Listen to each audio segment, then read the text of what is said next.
ओम अज्ञानातिमिरन्धस्य ज्ञानाञ्जनशलाकया चक्षुरुन्मिलितं येन तस्मै श्रीगुरवे नमः। नमो विष्णुपदाय कृष्णप्रेष्ठाय भूतले श्रीमते भक्तिवेदान्तस्वामिनिधे पौर्वाणी प्रचार निर्विशेष शून्यवादी पाश्चात्येष्टार। So yeah, this is a classical verse. Srila Prabhupada is mentioning in the translation that a devotee or a yogi should sit in sacred holy place, select a place to perform yoga. The place must not be too high, too low, should sit comfortably, being steady in equipost, keeping his body straight, thus begin chanting the Vedic pranav. Now the same theme Srila Prabhupada says, that's in Bhagavad Gita, almost the same thing, 6:11. But the idea in this verse is not just sitting positions or maybe a place what is selected. It is conducive to meditation. Sitting straight, Prabhupada says in the purport, otherwise you'll fall asleep while chanting. Or maybe the idea of this whole arrangement, going to a holy place and selecting a place which is serene and calm. All these arrangements are there just to chant the Om, the mantra Om, nicely. That's how it goes. So, Prabhupada writes in the purport, Chaitanya Mahaprabhu recommends us, instead of Om, we chant Hare Krishna mantra. That's our style. We chant Hare Krishna mantra. And this Hare Krishna mantra we chant, and there is no rules and regulations chanting of Hare Krishna mantra. Because Om, now you might ask, why don't we chant Om? How come we are chanting Hare Krishna mantra? Because Om is a Vedic sound. And in all the scriptures, Om is considered to be, Om is highly esteemed because it is one of the names of God. In fact, it is the name of God, which is emphasized in Upanishads and Vedas. And every yogi, every dhyani, before every mantra, Om is chanted. Because Om represents the name of God.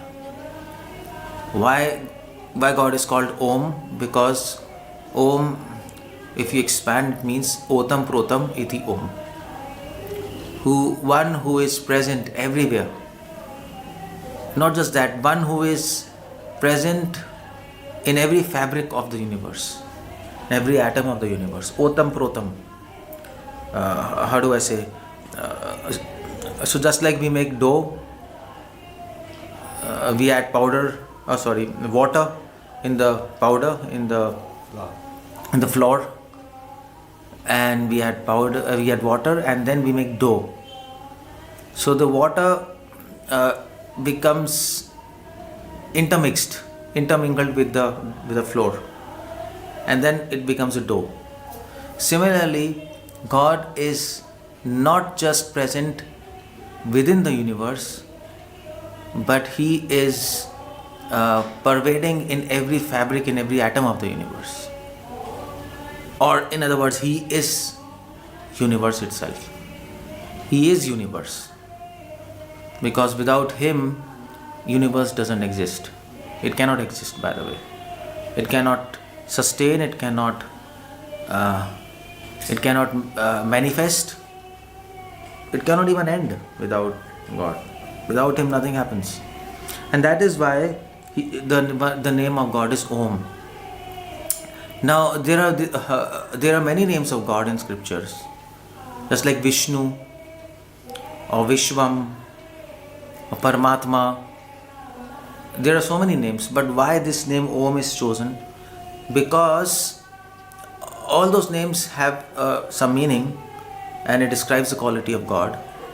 But one quality which distinguishes God from all the living entities, one quality which makes Him God, and one quality which we don't have, which makes us not God, is that He is present everywhere. No living entity, even though he might be a great yogi, he cannot be present everywhere. Maximum he can take 9 forms, or some scripture says 19 forms, maybe 24 forms. Okay, simultaneously he can expand himself 24 forms.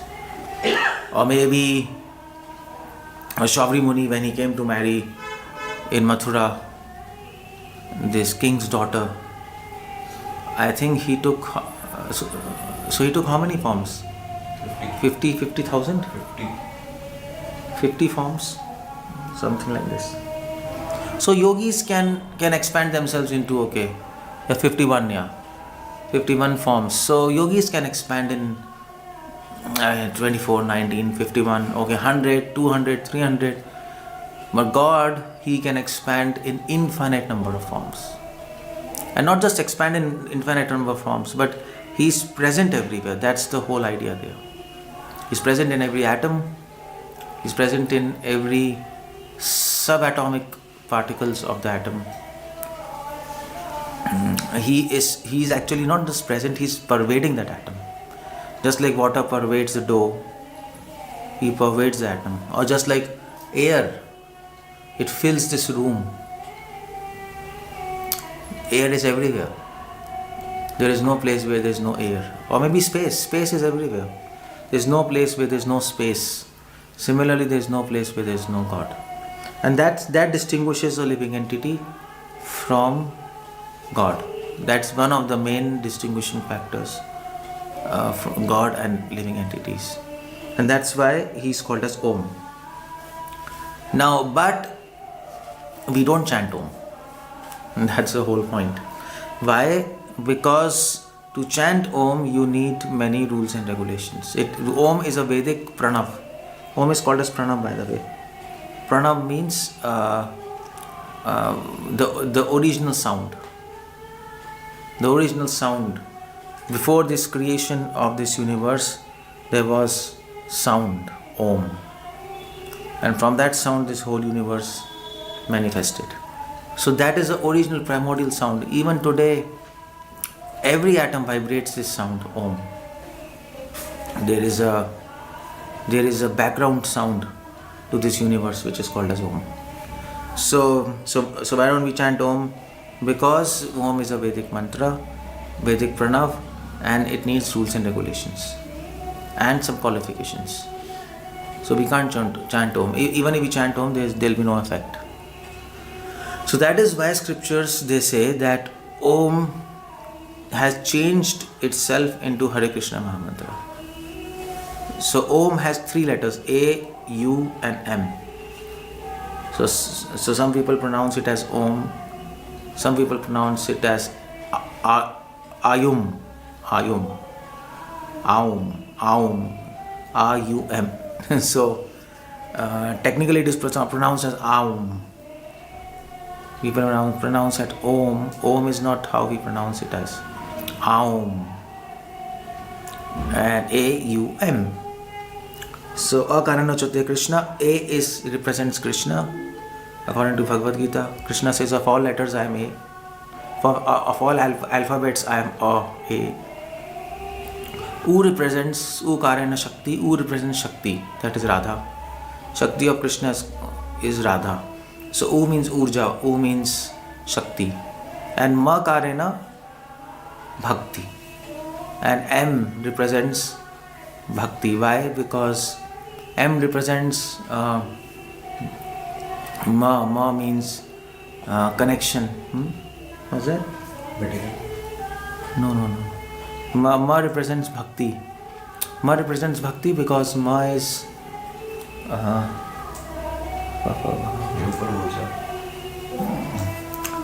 because Ma represents nectar, basically. Ma represents Amritam,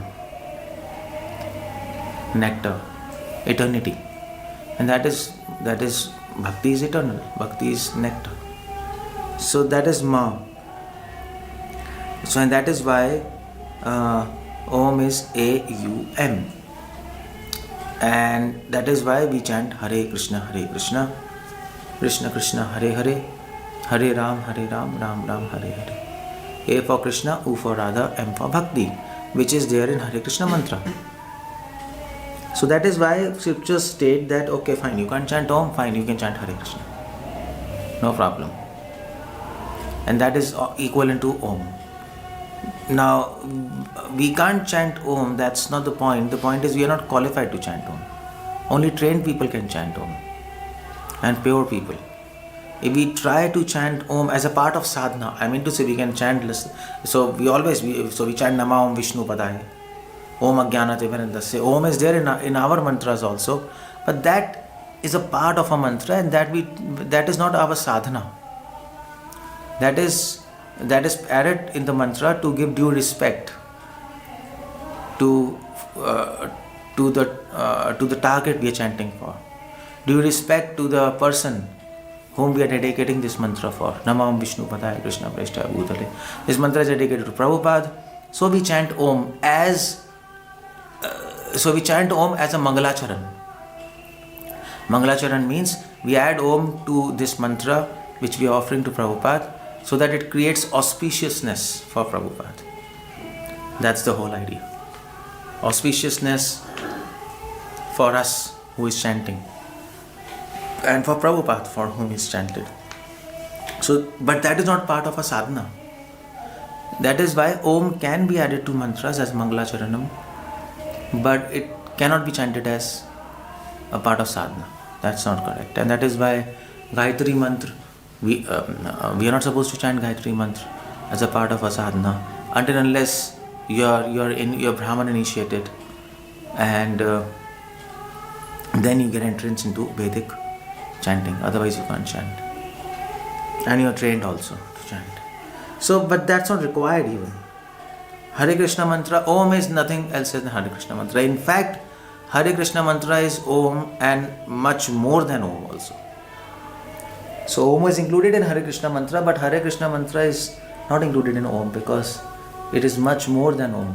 Om, chanting of Om can grant you liberation, but Hare Krishna mantra, it can give you Krishna Prem. There's a difference there. Although they are both same, but how they manifest their mercy, that is different. So that is Om there. Om is related to this material world, because we say God is pervading the entire universe, material universe. So Om is, when we chant Om, we think of God and material universe, both. But when we chant Hare Krishna, we don't think of material universe. We just think of Krishna, Radha and Golok, spiritual world. So that is a big difference there. Very big difference, because that is why Om is called as secondary names. Because Om is connected to spiritual world and material world. But Hare Krishna mantra is called as primary name, because it is only connected to spiritual world. It has nothing to do with material world. So that is Om. The chanting of Om also can give you Aishwarya Bhav. It can take you to, if you chant Om night properly, according to training and according to guidance, then one will realize the power of God, appreciate His power. But if you chant Hare Krishna mantra, then you will realize the sweetness of God. So these are some differences between Om and Hare Krishna mantra. Although they are both same, but still they are different in terms of their results, in terms of their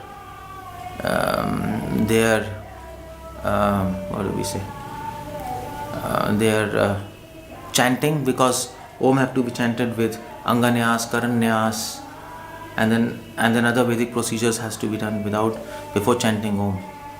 So just like this says that you have to be steady, equiposed. You don't have to sit high or low, and then you have to sit on a deer mat. Other prescriptions are there. Prescription guidance, chanting of Om. And restrictions also there. But in Hare Krishna mantra, there is no prescription, there is no restriction. Anybody can chant, and that makes it easy. So that is why, although this verse recommends chanting Om, but we don't do that, because having said all these things, you can easily see it's very difficult to chant Om for all of us in this city life, especially when we are untrained. We have no idea what is Vedas all about. So That is why Mahaprabhu came and he said, okay, don't worry about that. You want result, you don't want the process. We are all interested in the results. If you can become healthy by taking aloe vera juice, good. If you are becoming healthy by taking, but if you are not becoming healthy by taking aloe vera juice, then you have to try something else. And if nothing works, then you have to go to doctor and take medicines. So that's the idea. The idea behind taking medicines or aloe vera juice or something else what we try, the idea of all these things is to remain healthy, is to become healthy, isn't it? That's all. Whether homeopathy, allopathy, Ayurveda, acupressure, acupuncture, or maybe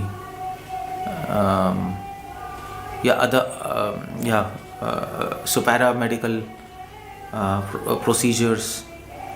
There are so many things. There's so many things in the market to become healthy. You can try, but the aim is to become healthy. That is why there are so many processes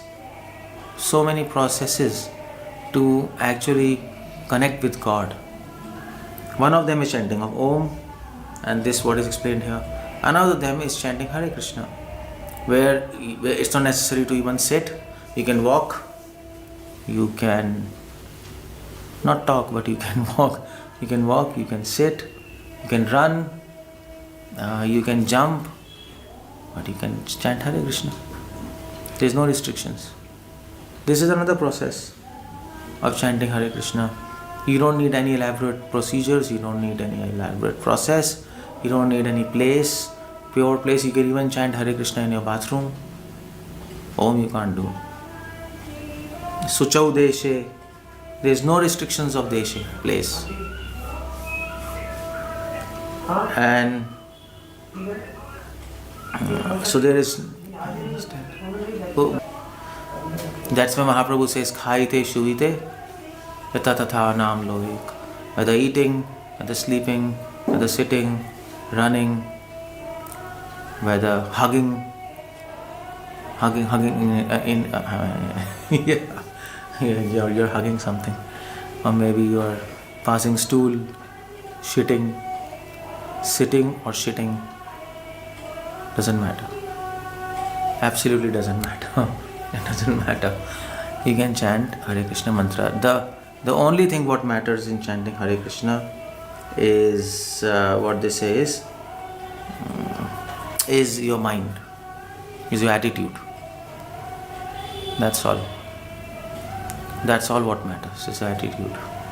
So some devotees, they like to sit and chant with your back erect. And Prabhupada says, of course, erect back will help you not to sleep. That's the idea.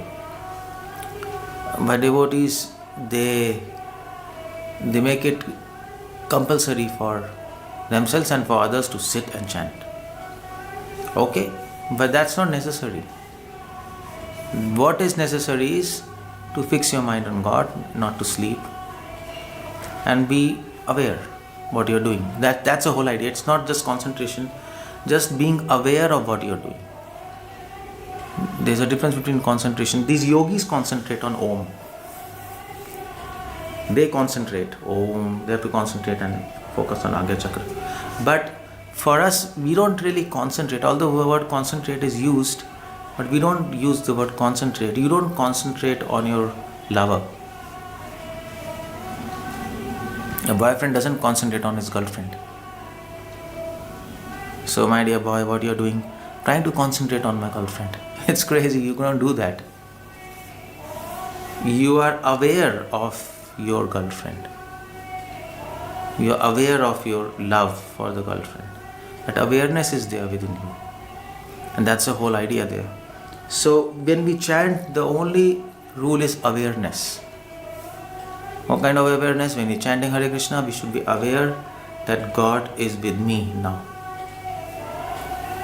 Or I am with Him at this point of time, now, when we are chanting. So for us, chanting is not a process, by the way. Although we say it's a process, Abhidhay, we say it's a process, but It's strictly not a process, by the way, because chanting is not really a process. It might seem as a process in initial stages. You're trying to follow process. For yogis, it's a process throughout. Because they're trying to do something, they're trying to sit straight and chanting Om and create some energy or connect with the universe. But for us, it's not a process.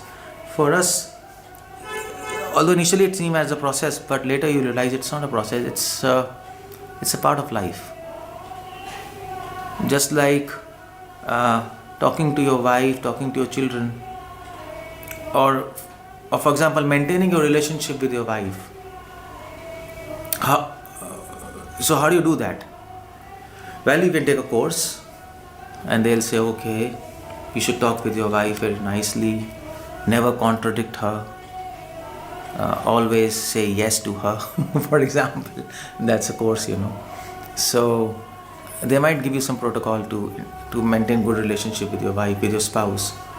But the whole idea is, if you try to take a course and try to maintain a relationship following a process, definitely you'll end up breaking the relationship. Because it doesn't work like that. The idea to maintain a relationship with your wife is to learn how to live with her, not just to follow a protocol. It will not help you. Okay, in the morning when you get up, just tell your wife, I love you, baby. And in the night when you're going to sleep, then also say, I love you, darling. And then when she's taking the lunch, try to join with her. Try to listen to her all her nicky-picky things. That's a protocol. Okay, fine. Take her to shopping in the evening. But that doesn't work like that. You have to maintain a relationship with the wife or any other person. You don't need a process. You need to learn how to live with a person. By actually living with them. You need to be aware of the desires of that person. Then you maintain a healthy relationship. That's all you need. Nothing else. Nothing more than that. If we are aware of the desires of that person, then we try to fulfill it. Then you maintain good relationships. That's the same with God also. He's a person. If we are aware of His desires and of His presence in our life, then we are connected with Him. And that's what Hare Krishna mantra does, by the way. So chanting of Hare Krishna mantra is very different. And that is why we don't need any rules and regulations. Rules and regulations you require in a process. But you don't require rules and regulations if you love somebody.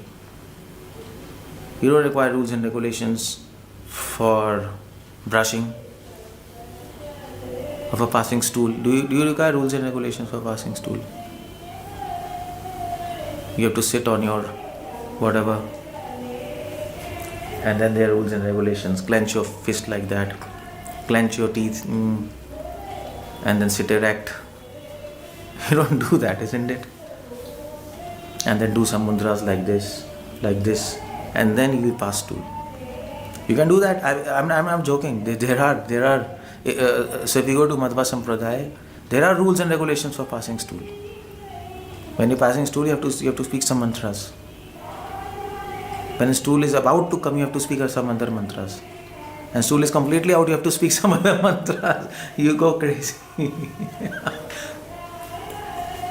So there are rules. Seriously, there are rules. But if you try to do like that, you will end up having constipation. Most of us. Nothing will come out. Only mantras will keep on going. So we don't do like that. Passing stool, that's a part of life. It's not a process. It's life. Brushing is life. So chanting is life. That's the whole point. So that is why there are no. We don't make any rules and regulations for chanting. Now this you have to understand clearly. Why Mahaprabhu said that there are no rules and regulations while chanting? The answer is this: because it's not a process. You have to understand it. Initially, we present chanting as a process for people who have no idea what is chanting and who are conditioned to follow a process. We have a conditioning to do something, to follow something, and then result.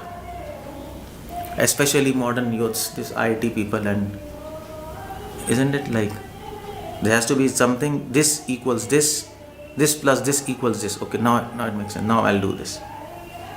So we need a process. Okay, 4 rounds, 16 rounds in the morning, and then you'll get Krishna Prem. Okay, now I understand. Let's do it. But that's not how it goes.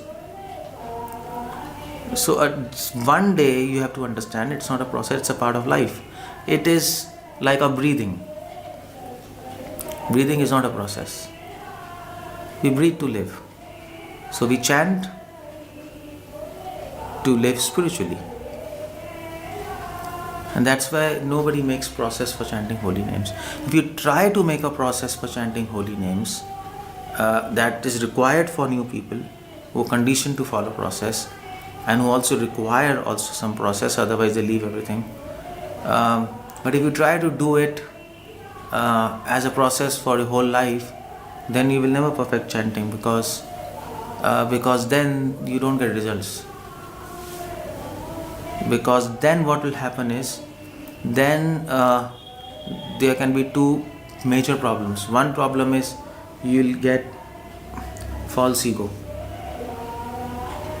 You'll get ego, or maybe pride. Yeah, so pride is a good word. You'll get pride that I am a devotee and I am following process very nicely.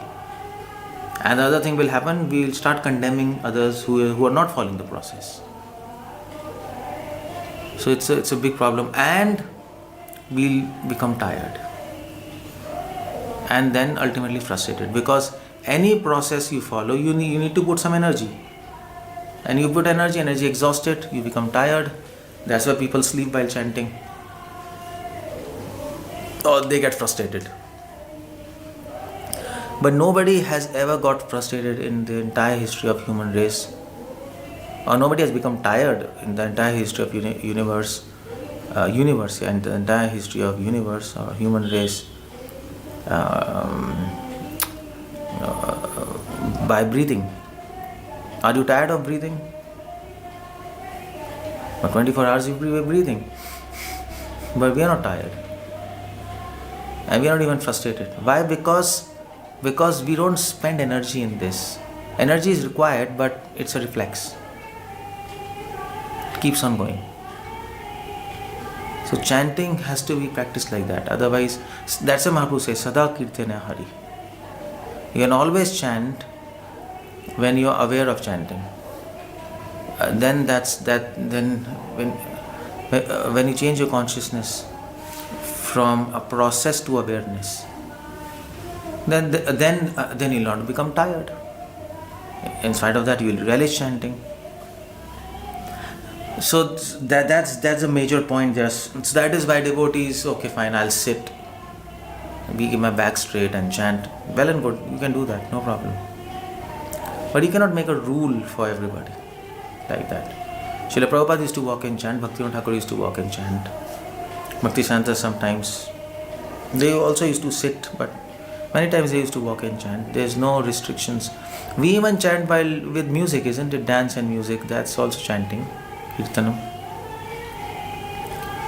So everything has an effect, provided we follow one rule. We are aware of the holy names of Lord. That's the only required. So I'm not using the word concentration, neither I'm using the word, what do we say? Concentration or meditation.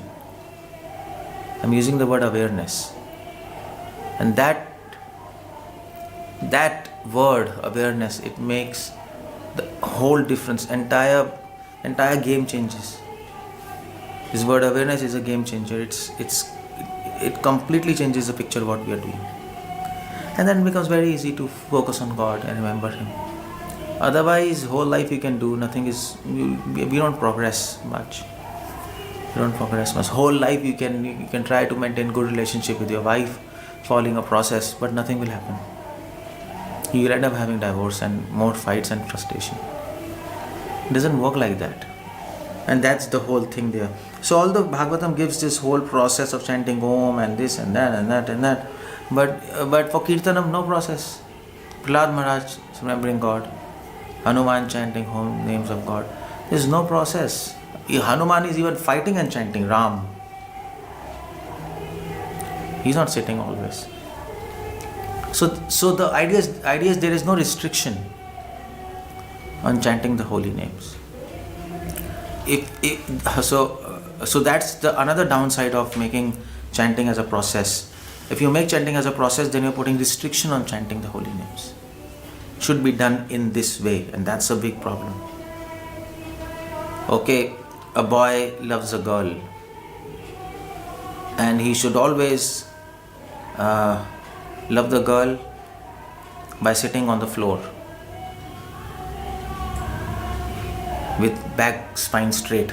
It doesn't happen. You have to talk to your girlfriend with your back spine straight, focus on your Agya Chakra, and then talk. It's crazy, you're crazy. So if you say, okay, you have to chant Hare Krishna with your spine straight and sitting on the floor and focusing, you're crazy. It doesn't happen like that. You can do that if it helps chanting. If it helps you to maintain awareness of chanting, it's good, of God. It doesn't happen like that. You can talk to your girlfriend while sitting, while lying down, while hugging her, while doing anything. How she likes.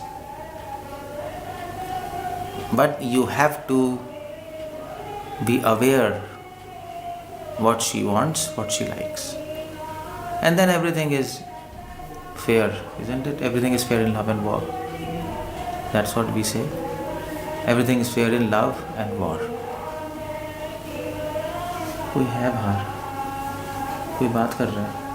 Just see who is talking. So that's the whole idea there. We don't like to. I mean to say, you see. That's what Prabhupada is quoting here in the purport. So Mahaprabhu didn't make any adjustment for people of Kali Yuga. Okay, we chant holy names. There's no process. I'll make it easy for you. But that's not the whole point there. It is easy indeed. But there's a whole philosophy behind it. Why he said there is no rules and regulations behind chanting of holy names. It's not that, okay, so Gyanis will say, okay, these people are rotten, That is why you can chant and there are no rules and regulations. But when you will chant Vedas, you have to follow rules and regulations, because we can do, but they cannot do. They are, anyway, these people of city, they are already lazy buggers. So let them do. Okay, fine. Mahaprabhu is merciful. So by his mercy, he removed all rules and regulations for people like us who are nonsense, and so that we can chant Hare Krishna and become perfect. That's not the point. There's a whole philosophy behind that. Why there are no rules and regulations for chanting holy names. And we have to understand it properly. Otherwise, Mahaprabhu will be blamed for adjusting things. And then he's a bogus guru. A guru comes and he gives his own way, and then he adjusts things from scriptures. That's not the point. There were no rules and regulations for chanting holy names, even in Satyuga. Or to talk of Kali Yuga. Kali Yuga, Dwapar, it's not that for Kali Yuga some concession is given. No, even in Satyuga there is no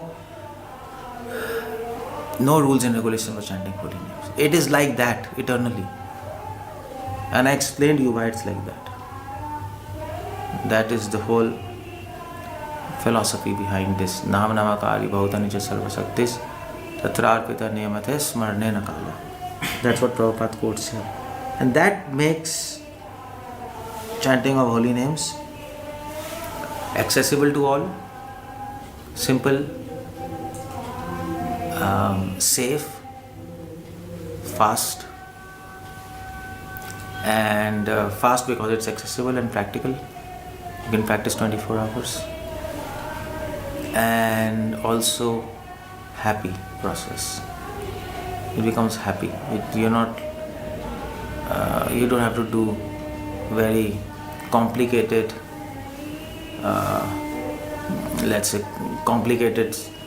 understanding and complicated process and complicated asana and pranayam. You don't have to do any these things of any such things. But we have to understand the trick. What we have to understand what we are doing. That's the whole point, and why we are doing. That if proper understanding we do, we'll get the results. No problem. And it will become like your breathing. It will become very easy a part of your life. Otherwise, if we don't understand all these things, then what will happen is one day Hare Krishna will become a burden for you. You'll become tired because you are practicing like a process, and ultimately you become frustrated. What's happening? No result. That's the whole idea in this verse. Hare Krishna, Srila Prabhupada ki jai. Anybody wants to ask anything? I'll just end up there. Hi, Guruji, for such a wonderful class, as always. And very nicely you said about the chanting also. So yeah, we'll go for questions. We have hand raised. Parth Prabhu, please go ahead. Hare Krishna, Prabhu. Prabhu, my question is, like in Sikshastakam, third verse, it is said one should chant, what was it? One should chant the holy name in a humble state of mind and thinking oneself lower than the straw in the street. So even in that, we are in a particular state of mind. And also while chanting Om, while in sadhana, we are also in particular state of mind. So is it like interconnected and like we are already in state of mind? What are you asking? I can't understand you. I am asking like Mahaprabhu says. So even in chanting Om, you have to concentrate. There is no state of mind. Om requires concentration. So we don't concentrate on this. Like, we concentrate for new people. You have to concentrate. But when you advance, you understand concentration is not the point. Point is awareness of the presence of God. And that is different from concentration. You are aware that you are sitting in a class. So just like you are aware you are sitting on the Zoom and I am talking to you. You are not concentrating on me, am I right? You are aware that I am there and you are hearing. And that is very different. And so chanting, we are aware, we are not concentrating. Initially, people have to concentrate because their mind is messed up and wrongly wired.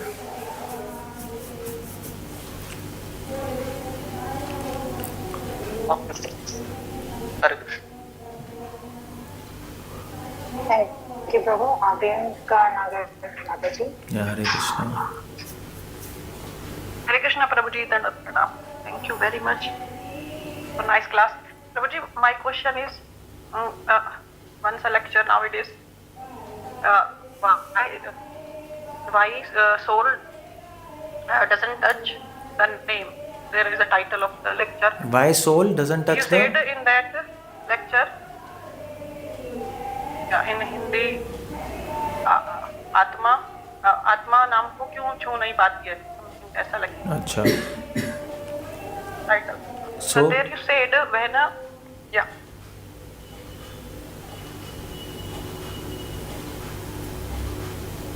We can't hear you, Mataji. Yeah. The question is that you said when we feel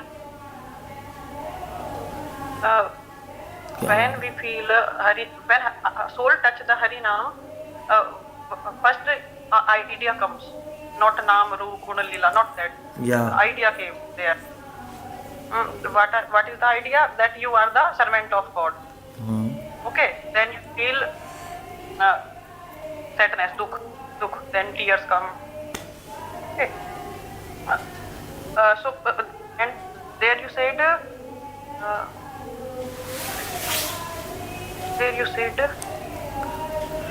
Mataji, you can speak in Hindi if you just speak in Hindi. I can translate in English. Hindi? Yes. हाँ हिंदी में बोल दो जल्दी से. Then you said कि आपको दुख होगा कि इतने जन्मों में भगवान से दूर था. और उसके बाद जब भी आप ये सुनोगे कि आप भगवान के दास हैं, तो आप खुश होंगे. हर बार ये सुनकर खुश होंगे कि मैं भगवान का दास हूँ। तो क्वेश्चन मुझे क्या है? ऐसा एक दो बार मेरे साथ ऐसा हुआ है, लेकिन मैं ऐसा फिर ये लॉस्ट हो गया और मैं नहीं खुश हो पाती हर बार ये सुनकर कि मैं भगवान की दास हूँ। तो क्या वो झूठ था एक्सपीरियंस, क्या कैसे समझें? Whatever experience we get in chanting, that's not false, but that's sometimes shadow.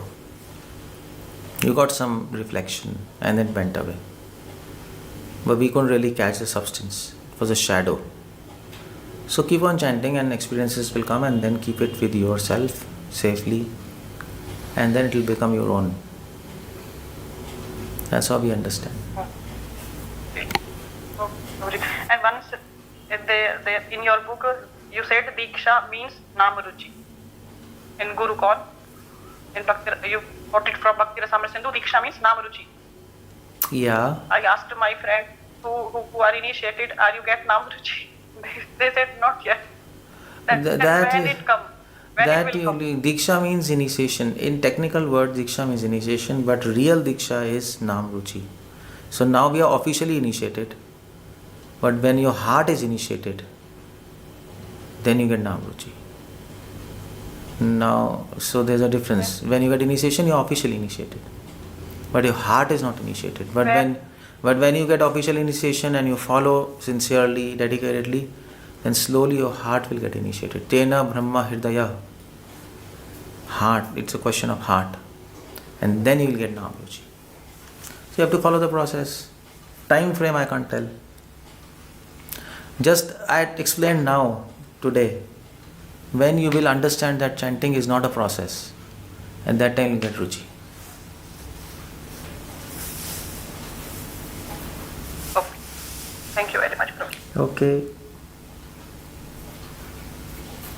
We have Tijli Chauhan Prabhu, please go ahead. Tijli. Hare Krishna Prabhuji, Nanda Pranam. Prabhuji, can one get by chanting Pranava, can one obtain the result which one can get by chanting Harinam? What? By chanting Pranava Omkar, can one get the result which one can get by chanting Harinam? I told Krishna Prem, can one get by chanting Pranava? I told in lecture, no, by home only you can get liberation, not prema. Okay. So, as it is mentioned that Om is also a name of God, so it is only restricted for Mukti. Yeah, because Om is concerned with material world. Okay. So that is why.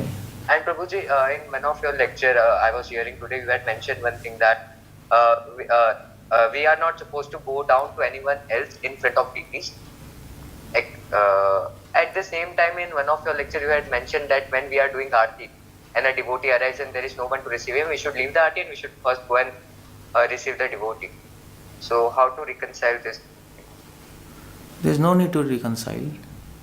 It's simple. If the altar is open, if some devotee comes, don't pay respect.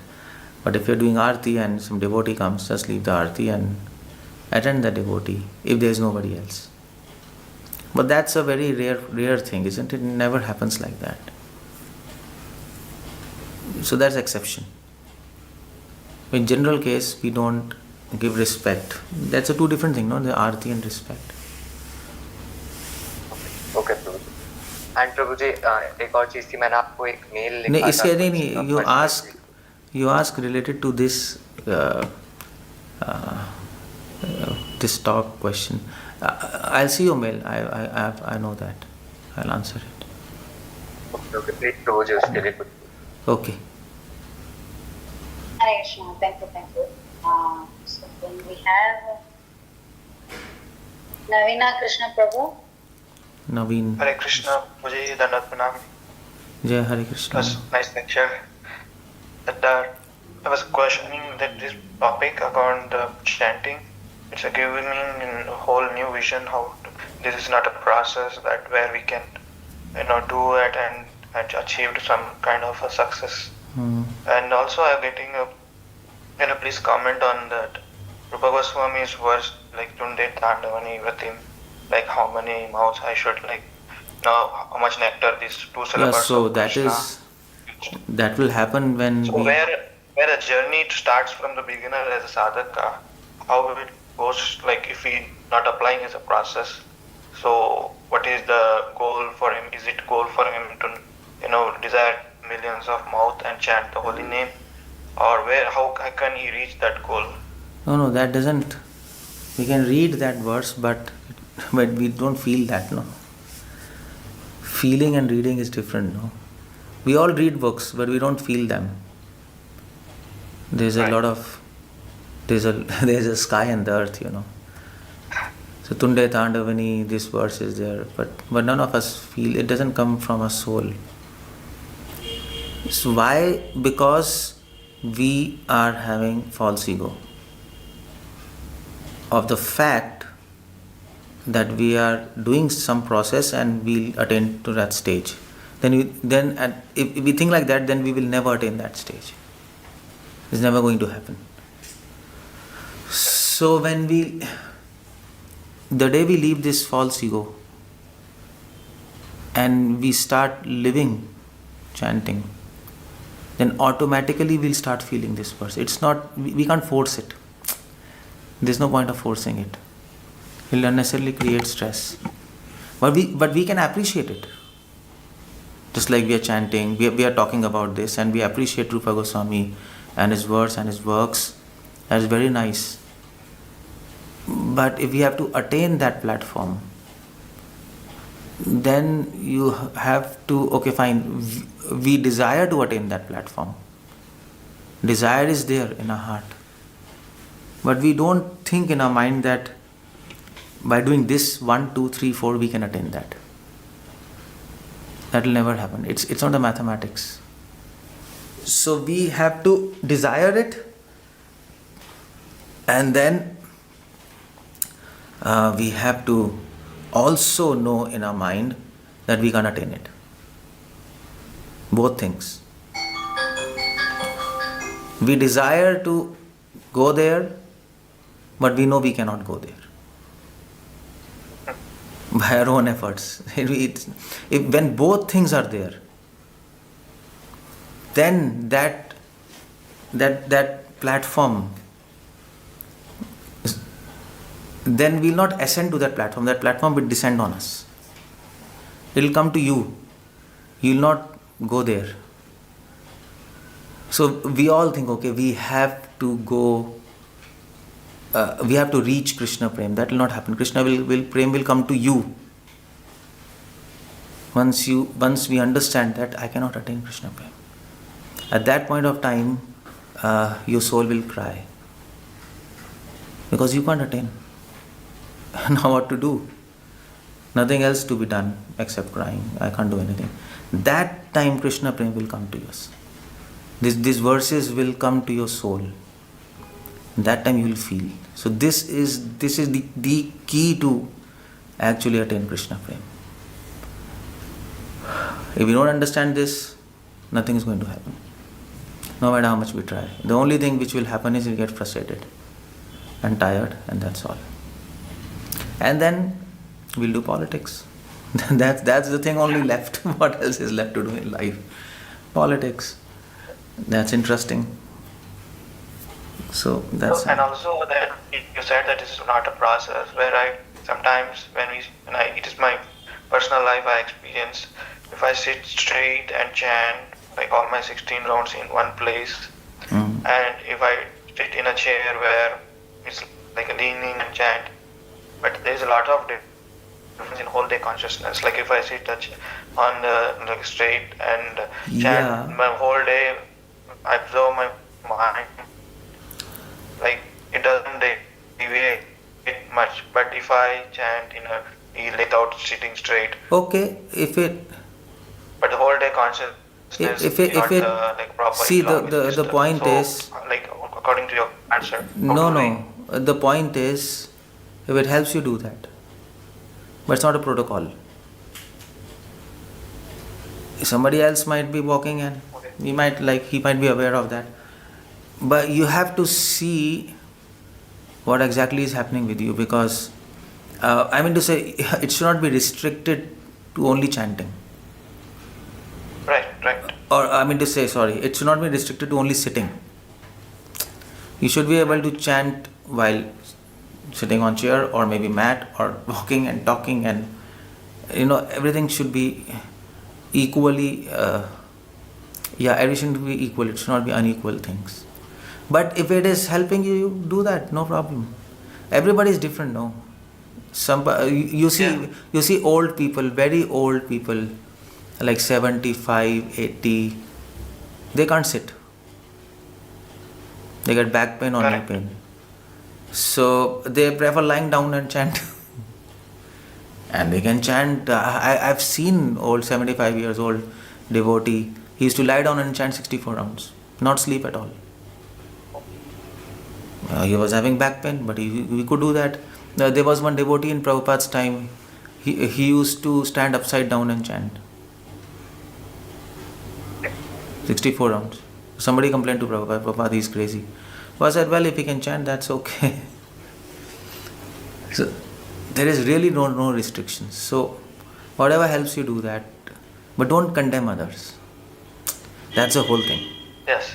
Okay, you also have to sit and chant, because that's not the point.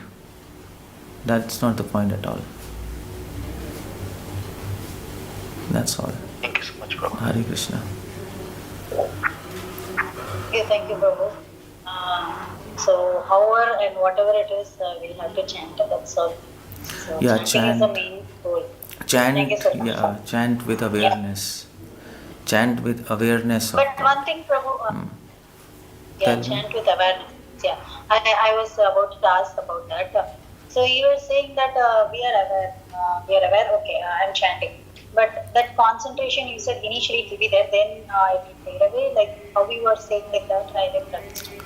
No, chant. Concentrating Yeah. We don't concentrate on chanting. We don't concentrate. You can hear me? You please say yes, Prabhu, I can. Yeah. We can't. We don't. Initially, We say we concentrate to new people, because why we say concentrate? That's what Prabhupada said. Hear, so chant and hear. Fix your mind on sound vibration. Prabhupada said this.